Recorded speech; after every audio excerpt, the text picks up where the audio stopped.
আল্লাহ রাব্বুল আলামিন বলেন, ইন্না আরাদনাল আমানাতা, আমি আল্লাহ সুবহানাহু ওয়া তাআলা এই কোরআনে কারীম নামক আমানত আলাস সামাওয়াত, আসমানকে দিতে চাইলাম। আসমান বলল মহান রব, যদি আমানত মানতে গিয়ে ভুল হয়ে যায় আর ভুল হওয়ার পরে যদি জাহান্নাম খাটতে হয়, তাহলে আমি আসমান যেমনি আছি তেমনি থাকবো। ওয়াল আরদ, জমিনকে বলা হলো, জমিনও একই জবাব দিল। পাহাড়কে বলা হলো, পাহাড় একই জবাব দিল। নবীজির অসংখ্য হাদিস থেকে একটা হাদিস দিয়ে এসেছি। প্রথমে বলবো সূরা আল বাকারার ফজিলত। আল্লাহ রসুল বলছেন, ইবনে আব্বাস রাদিয়াল্লাহু তাআলা আনহু তিনি বর্ণনা করেন যে আল্লাহ রসুল বলছেন, যে ব্যক্তি যে বাড়ির মধ্যে ঘরের মধ্যে সূরা আল বাকারা তেলাওয়াত করা হয় না, ওই বাড়ির মধ্যে ঘরের মধ্যে আল্লাহ পাকের রহমত বর্ষণ হয় না। আল্লাহ রসুল বলছেন। ইবনে আব্বাস বলছেন, যে ব্যক্তি সূরা বাকারা এবং সূরা আল ইমরান এই দুটি সূরাকে কেন্দ্র করে তেলাওয়াত করবে, আমল করবে, আল্লাহ পাক ওই বাড়ির মধ্যে দুষ্ট জিন, মফিদ জিন, খবির জিন, যত প্রকার শয়তানি বদমাশি আছে একটাও আসর করতে পারবে না। বলেন সুবহানাল্লাহ। এ হচ্ছে সূরা বাকারার ফজিলত। এরপরে ইবনে আব্বাস আরো বলেছেন যে আল্লাহ রসুল বলছেন, সাহাবায়ে কেরামদের মধ্যে চলতে ফিরতে, খাইতে নিতে, উঠতে বসতে যখন দেখতেন সাহাবায়ে কেরামদের মনের মধ্যে একটা দুর্বল লুজ কালেকশন, হীনমন্যতা, মন মেজাজ খারাপ, তখন আল্লাহ রসুল এই সাহাবায়ে কেরামের মনের মধ্যে আনন্দ দেওয়ার জন্য এই সূরা বাকারার একটা নাম ধরে ডাক দিতেন। ওই যে দেখেন না, একটা মানুষের কি মন মেজাজ সবসময় ভালো থাকে? অবশ্যই কোনো না কোনো দিক দিয়ে তার মনটা খারাপ থাকে। তখন এই খারাপটাকে, এই দুর্বলটাকে, গ্রহণটাকে কেটে দেওয়ার জন্য আল্লাহ রসুল কি করতেন? একটা ডাক দিতেন। কিভাবে ডাক দিতেন? ইয়া আসহাবা সূরাতিল বাকারা। ইবনে আব্বাস বলতেছে, ইয়া আসহাবা সূরাতিল বাকারা।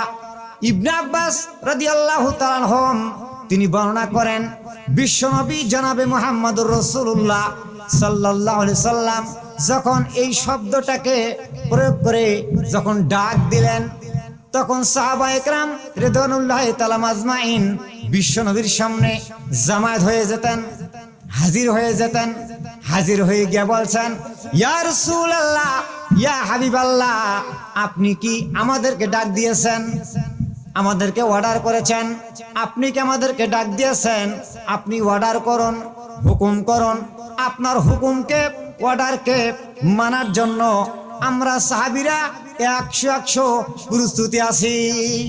আল্লাহর নবী বলেন, ও সাহাবারা, তোমাদের অর্ডার দেওয়ার জন্য, হুকুম দেওয়ার জন্য, পারমিশন দেওয়ার জন্য আমি নবীজি ডাক দেই নাই। ওই যে তোমার মনের মধ্যে একটা দুর্বল লুজ কালেকশন, হীনমন্যতা, এটা গ্রহণটাকে কেটে দিয়ে মনের মধ্যে আনন্দ দেওয়ার জন্য আমি বিশ্বনবী ডাক দিয়েছি। বলেন সুবহানাল্লাহ। চিৎকার করবেন আল্লাহু আকবার। এ হচ্ছে সূরা বাকারার ফজিলত। মনে থাকবে তো? সেই সূরা থেকে আমি আপনাদের সামনে আয়াতে কারীম পাঠ করেছি। আল্লাহ পাক বলছেন, আম হাসিবতুম আন তাদখুলুল জান্নাত, যেটা মূল আলোচনা। আল্লাহ বলতেছেন যে তোমরা কি মনে করেছো এমনি জান্নাত চলে যাবে?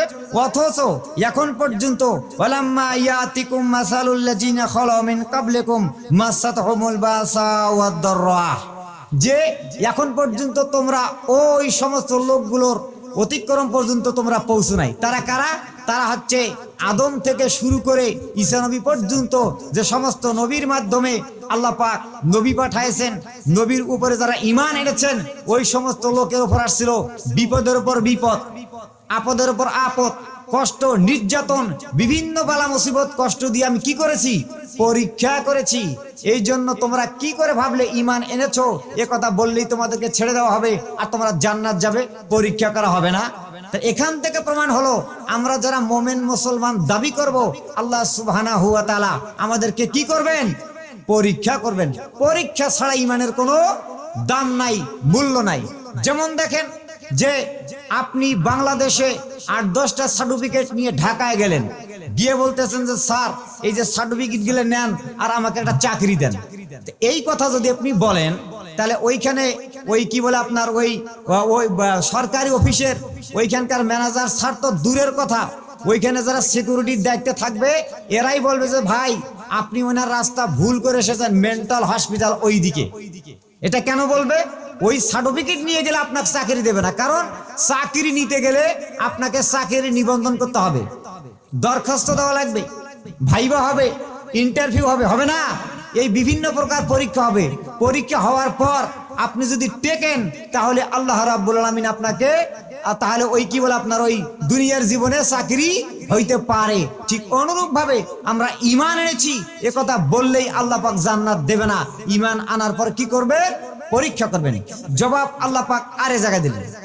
আল্লাহ রাব্বুল আলামিন বলেন আলিফ লাম মিম আহসিবান নাসু আইয়াতুরাকু আইয়াকুলু আমান্না ওয়া হুম লা ইফতানুন। মানুষ কি মনে করেছে ঈমান এনেছি এ কথা বললেই তাদেরকে ছেড়ে দেওয়া হবে? তাদেরকে কি পরীক্ষা করা হবে না? অবশ্যই পরীক্ষা করব। সম্মানিত উপস্থিতি, তাহলে পরীক্ষা করবে আল্লাহ পাক। আর এই পরীক্ষা আসবে বিভিন্ন বালা মুসিবত, কষ্ট, দুঃখ, বিভিন্ন সাইড দিয়ে আল্লাহ কি করবেন? পরীক্ষা করবেন। পরীক্ষাটা এজন্য করবেন কারণ সমস্ত মানুষের ঈমান কিন্তু একরকম নয়। এখন লাগবে না, পরীক্ষা করবে সমস্ত মানুষের জন্য। ঈমান এক নয়, কারো ঈমান দুর্বল, কারো ঈমান সবল, কারো ঈমান তাজা। লক্ষ্য করেন, যার ঈমান যত বড় উপযুক্ত তার পরীক্ষা তত বড় কড়া। লক্ষ্য করেন, ক্লাসের 40 জন ছাত্রের মধ্যে যে ছাত্রটার রোল নাম্বার 1 এক রোল, দেখবেন শিক্ষক মাস্টার ওই ছাত্রের উপর টার্গেট বেশি, ঠিক কিনা? কারণ ও ভালো ছাত্র। ঠিক অনুরূপ ভাবে যারা ভালো ঈমানদার মুমিন তাদেরকে আল্লাহ পাক কি করবেন? পরীক্ষা করবেন। আর এই পরীক্ষা করার পরে কোরআনে কারিম নামক আমানত আল্লাহ রাব্বুল আলামিন আমাদের আপনার মাঝে তুলে দেবেন। কারণ পরীক্ষা ছাড়া আল্লাহ পাক দেবে না। এজন্য দেবে যে ভাই এই যে কোরআনে কারিম নামক আমানত, এটা যাচাই বাছাই করার পরে ঈমানের ধারণ ক্ষমতা কতটুকু, ঈমান এই কোরআনে কারিমে নামক আমানতটা লোডটা আপনি সহ্য করতে পারবেন কি পারবেন না, বহন করতে পারবেন কি পারবেন না, এর জন্য আল্লাহ পাক কি করবে? পরীক্ষা করবে। পরীক্ষা করে দেখছে এই পৃথিবীর মধ্যে সবচেয়ে আসমান বড়, 2 নাম্বার জমিন বড়, 3 নাম্বার পাহাড় বড়, 4 নাম্বার হচ্ছে মানুষ। তো 4 নাম্বার মানুষ হওয়ার পরও এই ফার্স্ট পুরস্কার পেয়েছেন কোরআনে কারিম। বলেন সুবহানাল্লাহ। এই কোরআন মানার কারণে। তো মানুষ যখন আসমানের তদন্ত নিলেন, নেওয়ার পরে অনেক দূর চলে গেলেন, বৈজ্ঞানিকেরা লিখছেন যে প্রায় 5,500 মাইল পর্যন্ত উপরে উঠছে। বিমান, রকেট, তেল, অকটেন, ককটেন নিয়ে যখন যাচাই করে দেখলেন যে কত দূর পর্যন্ত আমরা আসছি, দেখা গেল যে প্রায় 5,500 মাইল। তারা যাচাই করলেন যে পর্যন্ত আসছি আর ওই পর্যন্ত যাওয়ার মতন তেল, ককটেন, অকটেন, মাল, মেডিসিন আছে, সুতরাং এখান থেকে গো ব্যাক। উপরে গেলে আর পাত্তা খুঁজে পাওয়া যাবে না। তখন ওরা ওখান থেকে এসে চিন্তা করলো, বিশ্ব আন্তর্জাতিকের মাধ্যমে বলতেছে যে আমরা তাইলে মানুষের সামনে গিয়ে কি বলবো? আসমানের তদন্ত নিতে আসলাম, জমিন থেকেও যেরকম দেখা পাই ওই 5,500 মাইল উপরে গিয়ে ওই রকম দেখা পাই। তখন ওরা বলল কি, এটা অনেক দূর দেখি, নীলে নীলে দেখা যায়। নাউজুবিল্লাহ। কে বলছে এটা? বৈজ্ঞানিক বলছেন, বুদ্ধিজীবী মার্কা কথা। কারণ তার ভিতর তো কোরআনে কারিমের জ্ঞান ছিল না। আর আল্লাহ পাক কি বলছেন? ওয়া বানাইনা ফাওকাকুম সাবআন শিদাদা। আল্লাহ পাক বলতেছে যে আমি তোমার মানুষের মাথার উপরে একটা নয়, দুইটা নয়, 7-7টা আসমান দিয়ে মজবুত আকারের ছাদ বানিয়েছি। বলেন সুবহানাল্লাহ। তাহলে বৈজ্ঞানিকের কথা ঠিক না আল্লাহর কথা ঠিক? কার কথা ঠিক? আল্লাহর কথা ঠিক। এই জন্য আল্লাহ পাক পরীক্ষা। যদি চুল পরিমাণ ভুল হয়, এর পরিবর্তিতে কি কোনো শাস্তির ব্যবস্থা আছে নাকি? আল্লাহ বলতেছেন অনন্তকাল জাহান্নাম, আসমান বলছেন মহান রব। তাহলে আমার দ্বারা এটা সম্ভব নয়। এই যে আসমান ফেল পড়ে গেলেন। জমিনকে বলা হলো, ওই জমিনে উত্তর দিলেন। পাহাড়কে বলা হলো, ওই পাহাড় উত্তর দিলেন। 4র্থ নাম্বার আসলো মানুষের কাছে। আল্লাহ রাব্বুল আলামিন জবাব দিলেন সূরা আল আহজাব আয়াত নাম্বার 72। আল্লাহ রাব্বুল আলামিন বলেন ইন্না আরাদনাল আমানাতা আলাস সামাওয়াতি ওয়াল আরদি ওয়াল জিবালি ফাবাইনা আইয়াহামিলনাহা ওয়া আশফাকনা মিনহা ওয়া হামালাহাল ইনসান ইন্নাহু কানা জালুমান জাউলা। আল্লাহ রাব্বুল আলামিন বলেন, ইন্না আরাদনাল আমানাতা, আমি আল্লাহ সুবহানাহু ওয়া তাআলা এই কোরআনে কারীম নামক আমানত আলাস সামাওয়াত, আসমানকে দিতে চাইলাম। আসমান বলল, মহান রব, যদি আমানত মানতে গিয়ে ভুল হয়ে যায় আর ভুল হওয়ার পরে যদি জাহান্নাম খাটতে হয়, তাহলে আমি আসমান যেমনি আছি তেমনি থাকবো।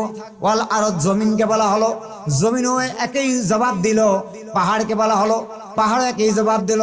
আল্লাহ রাব্বুল আলামিন চতুর্থ নম্বর আল্লাহ সুবহানাহু ওয়া তাআলা জবাবে বলছেন, ফাআবাইনা আয়াহামিলনাহা ওয়া আশফাকনা মিনহা ওয়া হামালাহাল ইনসান।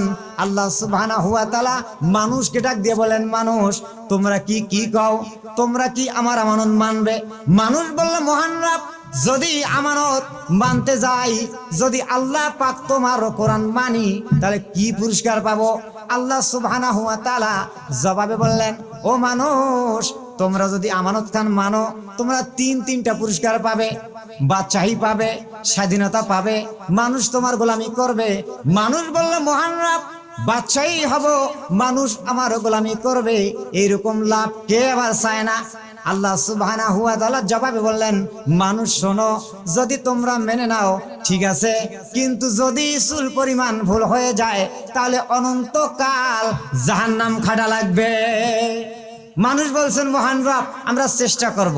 মানুষ বলতে বোঝানো হয়েছে হযরতে আদম আলাইহিস সালাম, তখন তো কোনো মানুষ ছিল না। তো এই যে মানুষ মেনে নিয়েছে, নেওয়ার পরে এই যে ফজর পড়ে তার জহর নাই, আসর পড়ে তার মাগরিব নাই, রোজা দিতে পারবে, দেয় না, হজ করার সমর্থন আছে, করে না। এই জন্য আল্লাহ পাক বলতেছে, এই লুজ কালেকশন ইমান দিয়ে কিভাবে এটা বহন করবেন, এই জন্য আমি তোমাদের পরীক্ষা করব।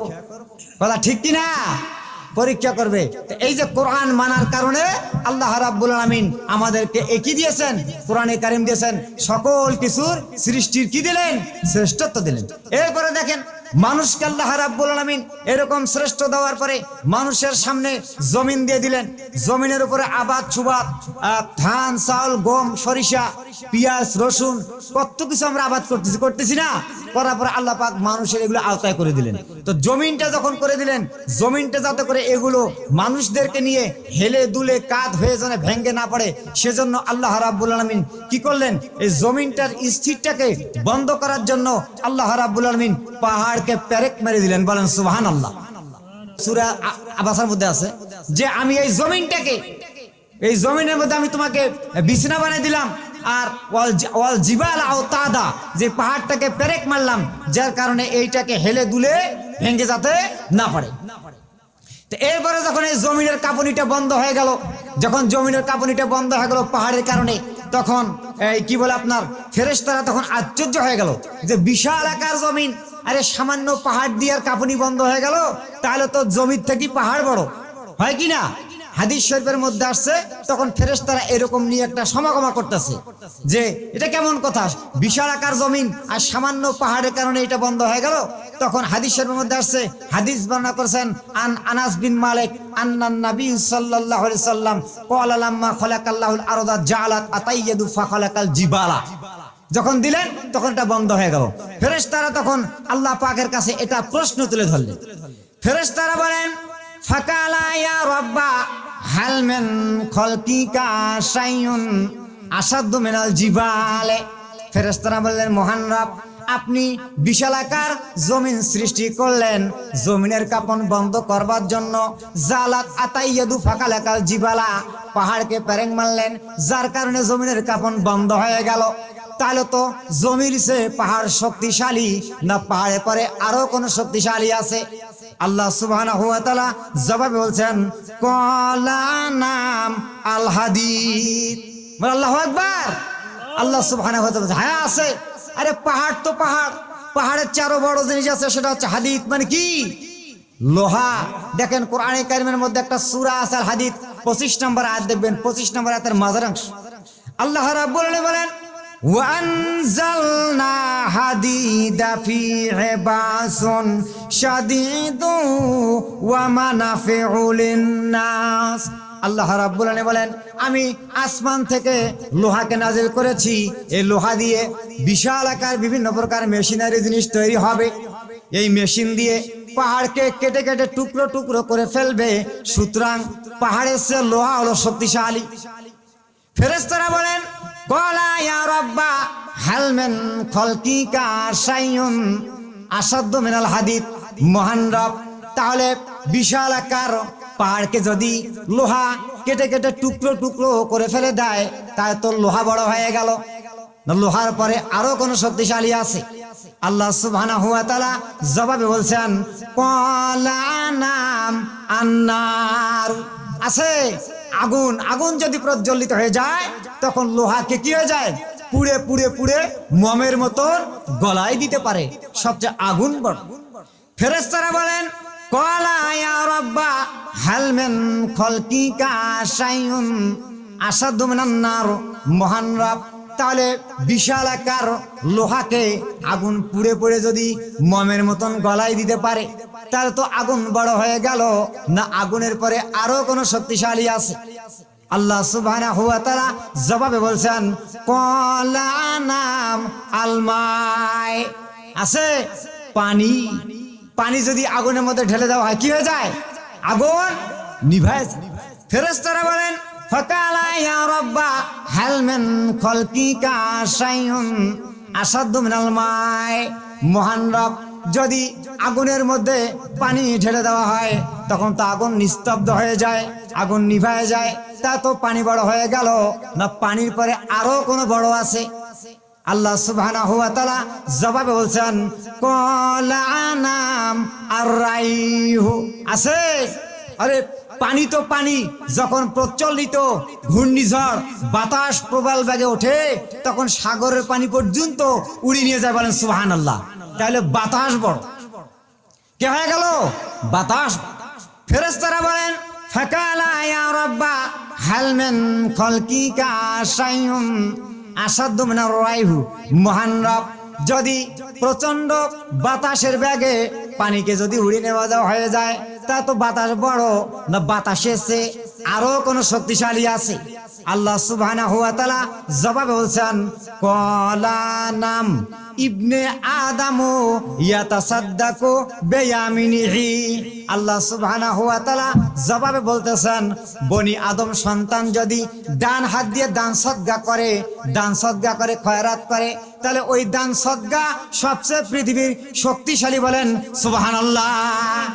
চিৎকার করে আল্লাহু আকবার। তাহলে দেখেন কোথা থেকে কোথায় মানুষ কোরআন মানার কারণে ৪র্থ নাম্বার মানুষ হওয়ার পরও ফার্স্ট পুরস্কার পেয়েছে।